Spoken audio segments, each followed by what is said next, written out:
Subaru sa naplno vrhlo do sveta elektromobility. Dnes tu máme Subaru Uncharted, poďte sa pozrieť. Podľa umiestnenia nabíjacieho portu hneď vieme, že v základe je pohon predných kolies, ale v ponuke je aj 4x4. Nabíjací výkon je 150 kW a domáce nabíjanie s výkonom až 22 kW.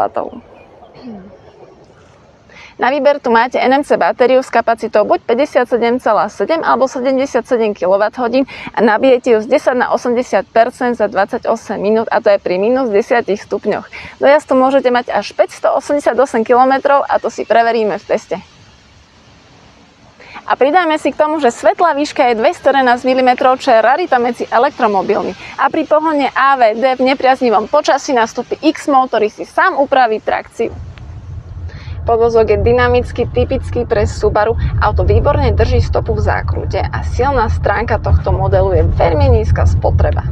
Výkon základnej verzie je 123 kW, čo predstavuje 167 koní a v závislosti od modelu tu môžete mať zrýchlenie do 5 sekúnd a maximálku do 160 km za hodinu.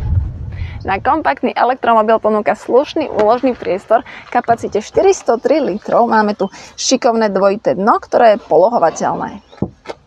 Subaru stavilo na jednoduchosť a na príjemné, no odolné materiály a vo vyššej výbave je aj panoramatická strecha.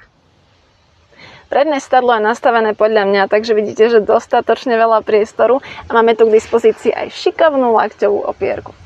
A na záver cena od 36 500 eur. A teraz sa podržte, záruka na auto je 8 rokov bez limitu najazdených kilometrov. Klobúk dole Subaru.